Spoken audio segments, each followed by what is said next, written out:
Buenas noches, ¿cómo estamos? Bendecidas. Qué gusto ver caras nuevas. Qué lindo, estamos empezando un nuevo año, un nuevo momento del grupo Guerreras del Señor. Así que son todas bienvenidas, ¿sí? Para empezar y poder llevar bien nuestra fe, nosotros necesitamos saber el credo. Necesitamos saber cuál es esa oración que repetimos los domingos y qué significado tiene cada uno de sus versos. El credo viene del latín y significa yo creo. Y el credo hace referencia a muchas cosas diferentes, no solamente a la religión. El credo hace referencia a un conjunto de convicciones, opiniones, principios, ya sea de un individuo en particular o de una comunidad. Cuando hablamos del credo religioso, este ha sido instaurado allá por el siglo V. Y entonces, como ya he mencionado antes, este viene del yo creo. Y es lo que nos da sustento a nuestra fe. ¿Qué es nuestra fe? Últimamente o actualmente usamos la palabra fe para cualquier cosa, ¿verdad?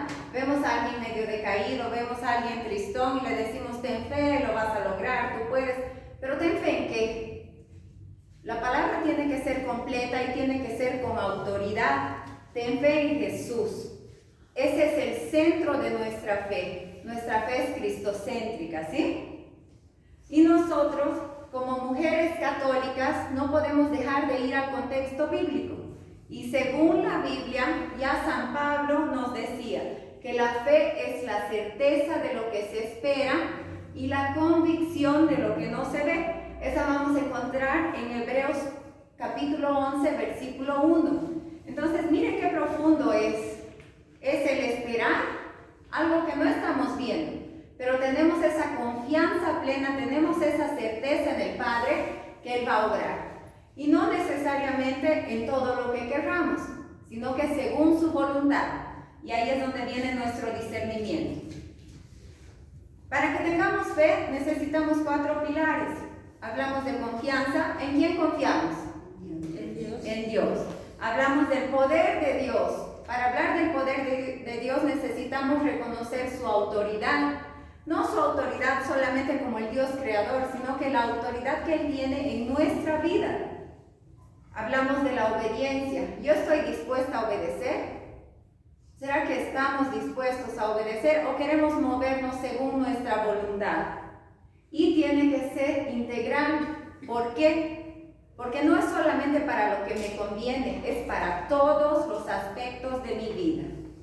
Y el versículo que más resalta, seguramente lo recuerdan, es de este centurión romano, ¿verdad? Que va y lo busca al Señor, y es la frase que usamos en la liturgia, que dice: Señor, no soy digno de que entres bajo mi techo, mas solamente di la palabra y mi criado será sanado. Porque también yo soy hombre bajo autoridad y tengo soldados bajo mi mando. Y digo a este, ve y viene, ve y va, y a mi siervo, haz esto y lo hace.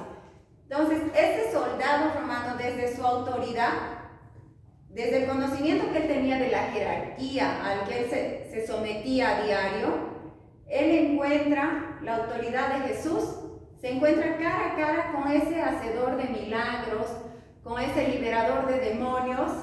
Entonces él, en un pensamiento muy objetivo, se postra ante él y le pide que simplemente diga una palabra, porque él tiene autoridad sobre lo que hay en la tierra y en el cielo.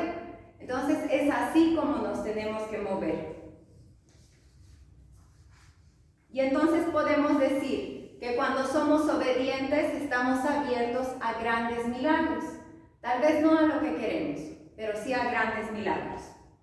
Otro pasaje que también denota lo que es la confianza y la obediencia es ese que nos menciona en Lucas capítulo 5, versículo del 4 al 11, cuando Pedro han pescado toda la noche y no pescaron nada. Y Jesús luego les dice, ve otra vez y tira las redes hacia el otro lado. Y hacen esa pesca majestuosa, ¿verdad? Y Pedro ahí le dice algo bien claro. Pedro era experto pescador, no era un cualquiera, él era pescador, ¿verdad? Y ustedes, lo importante es preguntarnos en qué somos expertos. Tenemos las expertas en alabanza, las expertas en mamás, expertas en administración, expertas en gerenciar un negocio, en organizar en todo, expertas en la cocina. Somos expertas en algún área en nuestra vida y estamos dispuestos a darle a Jesús ese timón. Si Jesús se presenta y nos dice, ve, intenta otra vez o hazlo de otra forma. A veces somos tan tacaños y no queremos soltar, a veces no queremos someternos a nada. Entonces, de ahí viene la obediencia, ¿no? Y una vez estamos pensando en lo que es nuestra fe. Haciendo un resumen, una síntesis, la fe es la respuesta del hombre a la propuesta de Dios. Entonces, ¿qué hace Dios todo el tiempo? Dios nos está proponiendo una vida llena de plenitud, una vida llena de gracia sobre gracia, pero ¿estamos dispuestos a escuchar su propuesta o queremos vivir nuestra vida apurados haciendo lo que nos conviene? Entonces eso es importante tener en cuenta, porque además de Dios, que es uno de los que nos hace la propuesta, tenemos la carne, tenemos el mundo y tenemos al maligno. Entonces estamos expuestos a esas 4 tentaciones, a esas 4 voluntades. La carne nos tienta en nosotros, en mi yo, en cómo me siento. Está muy de moda decir, es como yo me siento mejor, buscar nuestra comodidad, ¿verdad? Dejemos que fluya, no vayamos temprano, no haremos tal cosa, que el Espíritu Santo se mueva, incluso en nuestra iglesia. Entonces, ¿cómo estamos actuando? Desde nuestra comodidad. Y qué difícil es salir de nuestra zona de confort. Ahí hay que estar bien vigilantes. También nuestra carne nos tienta respecto al placer. Y el placer no solamente hace referencia al sexo. El placer hace referencia al lujo, a las comidas y también a la vanagloria. ¿Será que estamos buscando aplausos? ¿Será que estamos buscando el caer bien todo el tiempo? Y la seguridad. Esa seguridad que nos hace sentir esa media verdad. Yo estoy en este grupo, por ejemplo, yo no reclamo nada, no digo nada, entonces yo caigo bien, estoy en mi lugar seguro, porque nadie se va a sentir incómodo.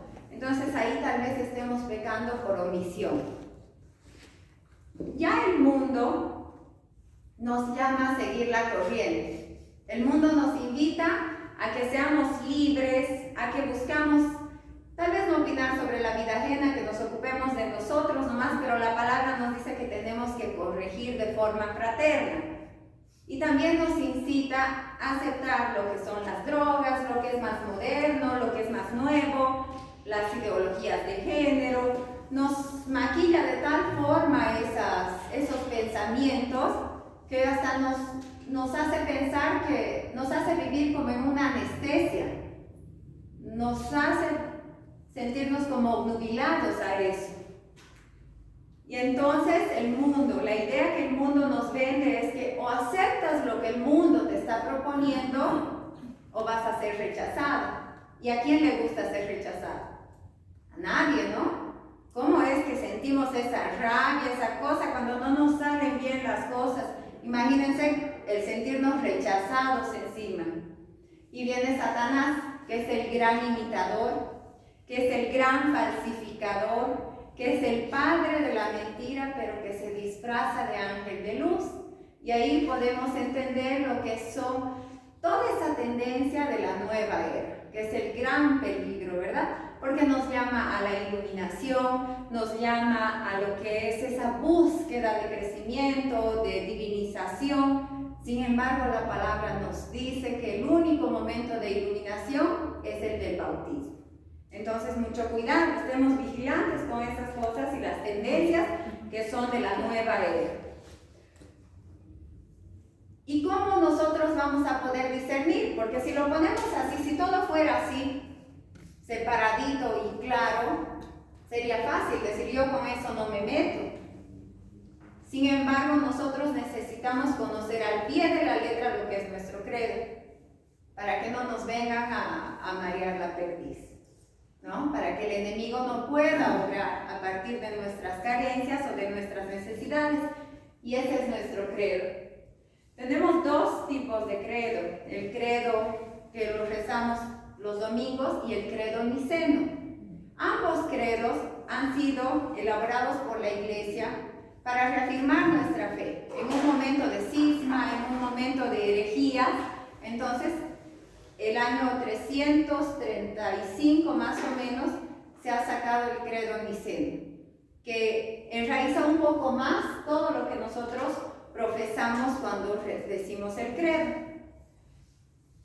Profesar significa creer y confesar. Entonces, cada vez que repetimos esa oración, estamos remarcando que somos mujeres cristiano-católicas que creemos en la Iglesia, en el Espíritu Santo y en toda su doctrina.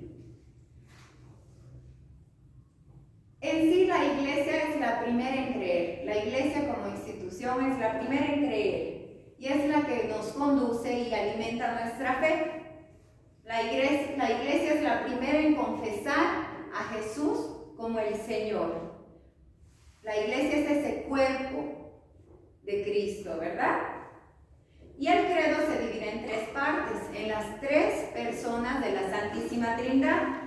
La primera persona, que es Dios Padre y la creación.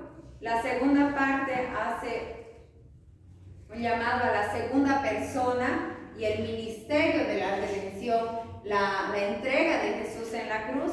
Y la tercera persona divina habla del Espíritu Santo, fuente y principio de nuestra santificación y nuestra fe en la Iglesia, fundada por Cristo y asistida por el Espíritu Santo. Y es esa nuestra fe. Entonces es importante que dividamos en esas tres partes para poder tener un entendimiento.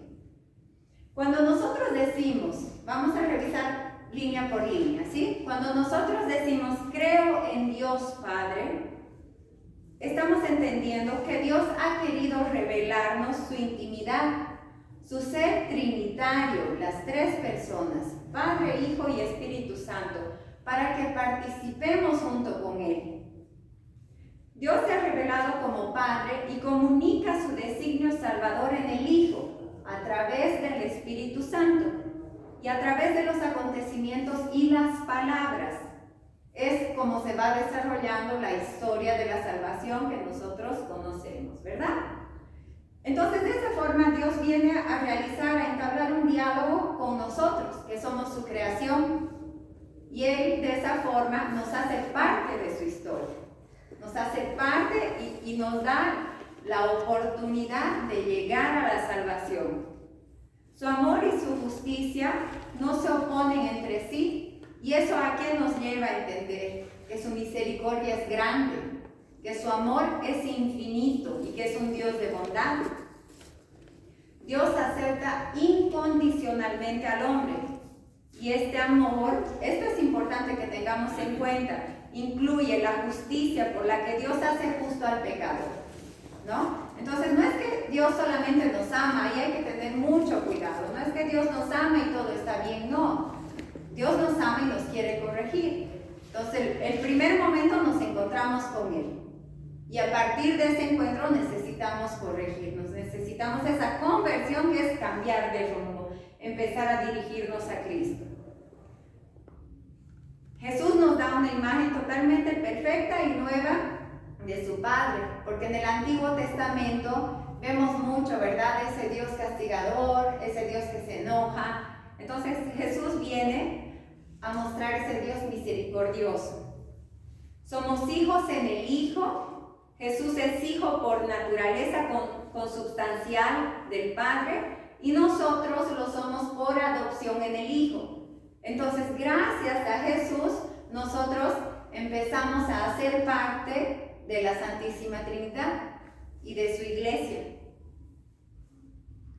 Cuando nosotros decimos Padre Todopoderoso, reconocemos la grandeza de Dios, que se refiere a la total y absoluta soberanía de Dios, lleno de amor y de bondad.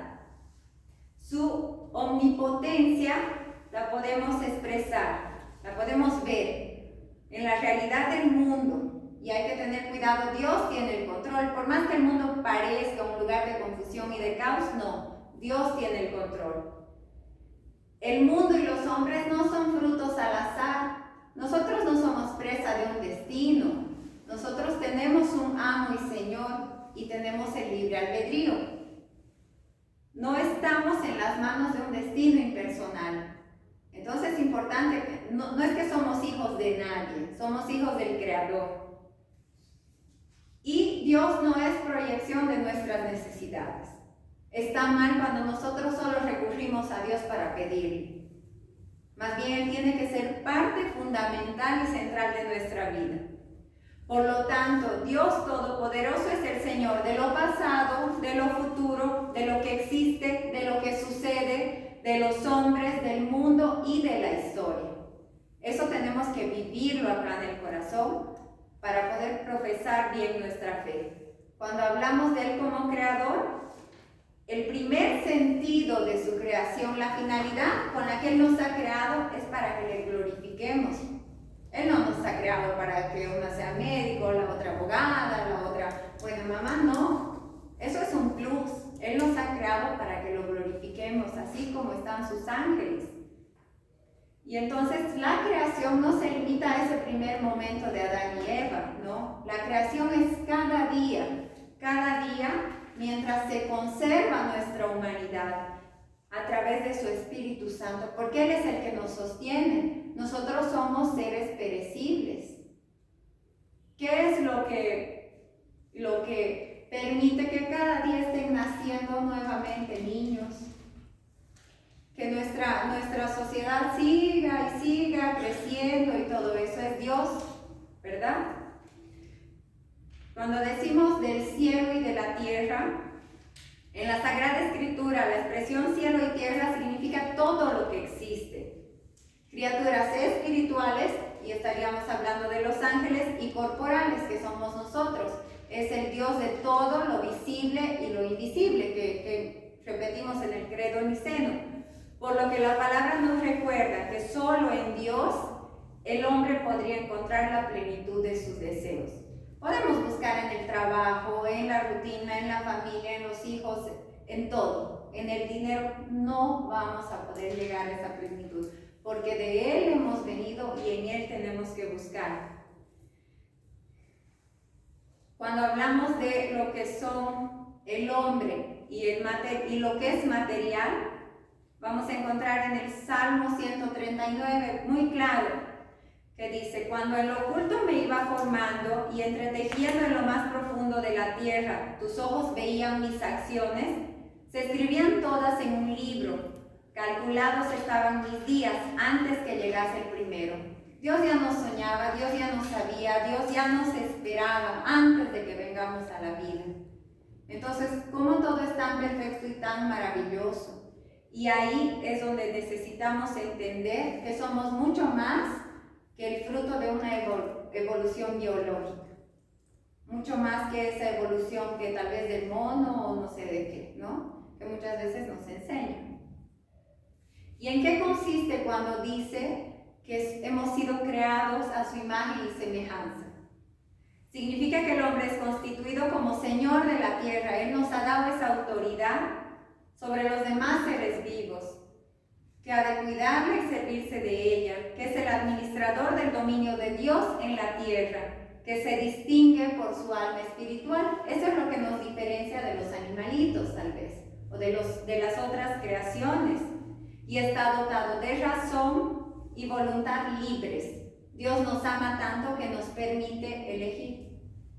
Es tanto su amor que nos ha hecho dueños y señores de lo que hay en la tierra, esperando que lo glorifiquemos a Él en cada una de nuestras acciones.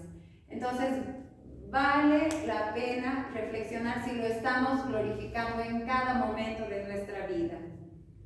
Cuando hablamos de lo del cielo, nos referimos a los ángeles, que son criaturas que lo glorifican perpetuamente. Y eso lo encontramos en Mateo 18:10. Los seres espirituales no son mortales, ¿sí? No son materia, no son como nosotros. Tienen inteligencia y libre voluntad también, muy superior a nosotros. Viven en sociedad, se dividen en grados y en órdenes. Y su misión es glorificar a Dios. Son mensajeros de Dios y toman parte del gobierno de Dios en su creación. Entonces nosotros tenemos cada uno un ángel de la guarda. Aquí con nosotros está nuestro ángel de la guarda. Pero eso no quiere decir que tenemos que caer en el error de lo que nos vende el mundo, que le pidamos a nuestro ángel de la guarda cosas, o que queramos saber el nombre de nuestro ángel de la guarda, o estemos haciendo cosas que no están permitidas por los ángeles. Los que nos hacen esas cosas son los ángeles caídos, que son los demonios. Es importante que sepamos que cuando formamos parte de una comunidad, en el caso del Centro San Martín, todos somos dignos ante los ojos de Dios, todos somos iguales, todos somos vistos en igualdad y fraternidad. Entonces tenemos que tener cuidado con lo que hacemos con el hermano, con ese pensamiento que estamos teniendo. Y así como Dios nos ha dado esa autoridad, Él también nos ha nombrado responsables de nuestra vida, de nuestra propia autoestima, de nuestro derecho y nuestro deber y el amor a nosotros mismos. Entonces es importante que nos amemos, que nos queramos, que nos cuidemos, porque somos templo del Espíritu Santo. Cuando decimos, creo en Jesucristo, Hijo único de Dios, estamos entendiendo específicamente el misterio de la encarnación. Dios amó al mundo hasta el extremo de entregarlo a su único Hijo, para que todo el que crea en Él no perezca, sino tenga vida eterna. Entonces miren su bondad, Él nos ha mandado al Señor, a Jesús, para que tengamos acceso a la salvación. Jesús es el único Hijo de Dios, según su filiación divina. Como hemos mencionado anteriormente, nosotros somos por adopción, por intermedio del Hijo. Jesús nos dice, el Padre y yo somos uno, en Juan 10:30. Quien me ve a mí, ve al Padre. Entonces Él ha venido a darnos la cara del Padre, ¿verdad? Porque nadie ha visto a Dios.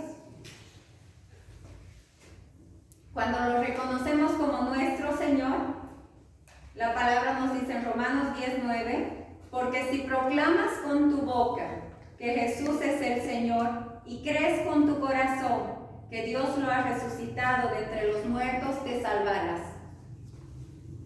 Y creo que ahí es importante que tengamos cuidado, porque no todo el que diga Señor, Señor, se va a salvar, sino que nuestra fe tiene que ir acompañada por obras.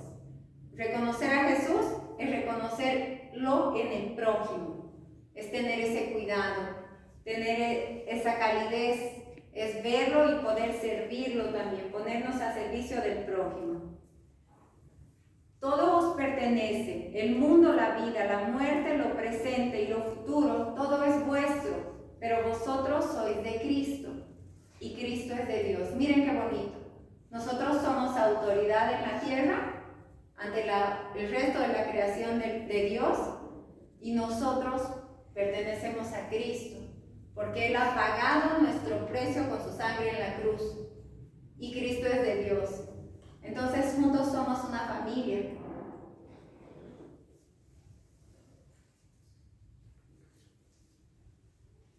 Someterse a Jesús le permite al cristiano disfrutar del bien supremo, el gozo y la libertad, pero no la libertad que nos da el mundo, sino que la libertad que nos da la verdad, que es Jesús, el camino, la verdad y la vida.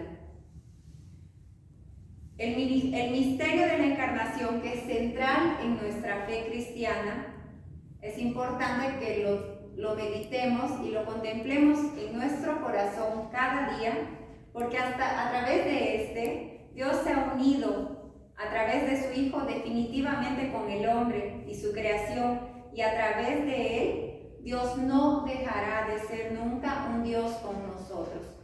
Dios no se puede negar a sí mismo. La palabra nos dice que María es invitada a concebir a aquel en quien habitará corporalmente la plenitud divina. Y entonces, cuando nosotros nos preguntamos, ¿cómo ha sido lo de la pasión del Señor? Vemos que uno ha entregado al otro, que uno ha ido entregando al otro. Ahí podemos entendernos pecadores y entendernos culpables también, porque cada día lo estamos volviendo a crucificar al Señor. Entonces es importante, si nosotros vamos en aquel momento, recordamos aquel momento, vemos que Judas lo entrega a Jesús a los sumos sacerdotes. Los sumos sacerdotes lo entregan a Pilato. Pilato lo entrega a los soldados, ¿verdad? Él se lava las manos. Pero es Dios mismo quien, teniendo todo el control y el conocimiento de la situación, lo entrega a su propio Hijo. Y el Hijo, obediente al Padre y por amor a los hombres, a nosotros, se entrega a sí mismo en la cruz. Entonces, veamos qué bonito es, porque cuando nosotros buscamos culpables, podemos decir es culpa de Pilato, es culpa de los soldados, pero nosotros somos parte de eso también. Y en vida necesitamos saber qué podemos hacer para reparar eso. Y la cruz ha sido el único sacrificio que ha bastado, que ha sido Cristo mismo entregado.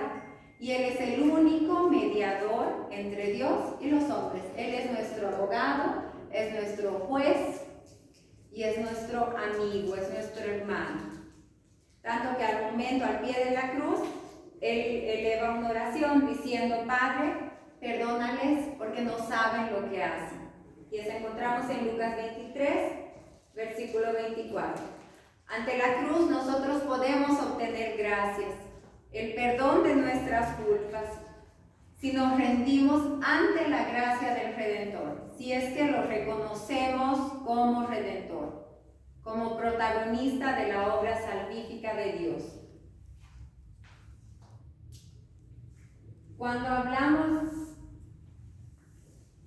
Jesucristo fue sepultado, su muerte fue verdadera, su carne fue sepultada. Puso fin a su existencia humana. Y en el bautismo nosotros tenemos esa gracia de experimentar esa bajada al sepulcro, muriendo al pecado para con Cristo renacer, para con Cristo tener esa nueva vida. Entonces, por eso es importante que entendamos por qué Jesús fue sepultado. Cuando decimos Jesucristo descendió a los infiernos, no se refiere al infierno de los condenados. Incluso en portugués el credo dice la mansión de los muertos. Entonces, es ese lugar donde estaban los muertos que hacía referencia a la miseria propiamente dicha de las almas, que estaban separadas de Dios, que vivían en la lejanía y el abandono de Dios. El lugar de los muertos, que estaban esperando que llegue esa promesa, que llegue el Mesías, el Salvador. Entonces Jesús, ese momento, descendió a los abismos como Salvador, incluso allá, proclamando la buena noticia entre los muertos. Eso es importante que tengamos en cuenta, porque nos puede generar alguna confusión cuando decimos y descendió a los infiernos, ¿no? Pero era el lugar de los muertos, porque todavía lo estaban esperando. Pero actualmente Jesús ya ha venido, la promesa ya se ha cumplido. Ya el Paráclito está con nosotros. La resurrección de Jesús al tercer día nos describe su... Guardar, ¿no? Que no ha terminado aún. Así es. Entonces, hasta en eso Jesús ha sido detallista, ¿no? Él ha dejado su pañito doblado, avisando, según la cultura de ese momento, que iba a volver. No había terminado todavía, y eso es lo que vemos en la misa. Podemos ver con qué cariño, con qué delicadeza doblan, ¿verdad? Esa servilletita, y la cubre. La resurrección de Cristo y más aún del Cristo resucitado es finalmente principio y fuente de nuestra futura resurrección. Ahí está nuestra promesa. El mismo Jesús anuncia antes de partir la institución de la Eucaristía como sacramento de la vida eterna. Las que han podido estar en misa hemos tenido la gracia, la bendición de estar acompañadas por el Santísimo, de tener un momento de adoración. ¿Cómo es detallista el Señor en todo momento? Él tiene tanto cuidado y tanto celo y Él sabe lo que hay en nuestros corazones y lo que nosotros necesitamos. Y Él en Juan capítulo 6, versículo 54 dice: el que come mi carne y bebe mi sangre tiene vida eterna, y yo lo resucitaré el último día. Y ahí es lo que vamos a hablar las siguientes semanas, la importancia de estar en gracia para poder recibirlo al Señor. En Gálatas encontramos: con Cristo estoy crucificado y no vivo yo, sino Cristo que vive en mí. La vida que vivo al presente en la carne, la vivo en la fe del Hijo de Dios, que me amó y se entregó a sí mismo por mí. Entonces, si interiorizamos esa verdad, qué lindo es, ¿verdad? Nos ponemos a su disposición y conseguimos glorificarlo en todo momento. Cuando profesamos Jesucristo subió a los cielos y está sentado a la derecha de Dios Padre, entendemos que antes de ascender en el monte de los olivos, Jesús ha dejado instrucciones y les ha dicho a los apóstoles que no se alejen de Jerusalén hasta recibir la promesa del Padre. Y les ha dicho en Hechos capítulo 11, versículo 8: recibiréis la fuerza del Espíritu que vendrá sobre vosotros y seréis mis testigos. Entonces incluso cuando Él ha partido, cuando Él ha ascendido, su obra no ha terminado y su obra continúa. Y es esa obra que está llevando a cabo el Espíritu Santo. Dicho esto, fue levantado en presencia de ellos y una nube le ocultó a sus ojos. Solo el que bajó del Padre puede volver al Padre. Cuando ya sea levantado de la tierra, atraeré a todos hacia mí. Y eso encontramos en Juan, capítulo 12, versículo 32. Entonces, ya Él subiendo nos abre esa puerta al cielo. Nos abre esa oportunidad de llegar algún día al Padre. Por derecha entendemos la gloria y el honor de la divinidad, donde el que existía como Hijo de Dios antes de todos los siglos, como Dios y consubstancial al Padre, está sentado corporalmente después que se encarnó y de que su carne fue glorificada. Nosotros sabemos que el Jesús que ascendió es ese Jesús glorioso, ¿verdad? No es ese Jesús con llagas, es ese Jesús glorioso, es esa presencia divina, y desde allí ha de venir a juzgar a los vivos y muertos. Entonces será condenada la incredulidad culpable que ha tenido en nada la gracia ofrecida por Dios.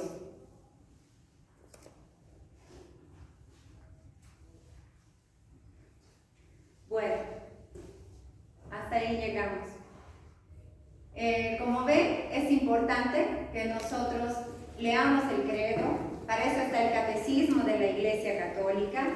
Realmente es increíble la cantidad de lecturas y artículos en el catecismo que fortalecen nuestra fe.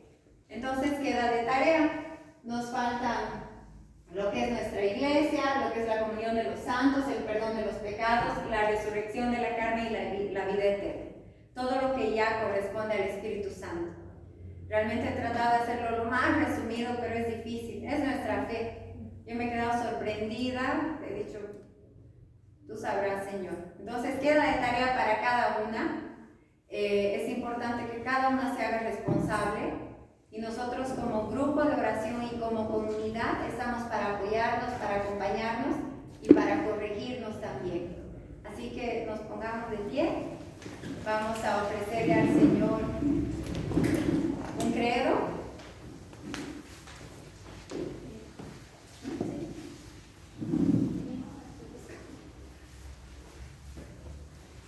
Y agradecerle por la oportunidad de estar acá en este momento reunidas, por iniciar este nuevo año, por la predisposición de sus corazones. Creo en Dios Padre Todopoderoso, Creador del cielo y de la tierra. Creo en Jesucristo, su único Hijo, nuestro Señor, que fue concebido por obra y gracia del Espíritu Santo.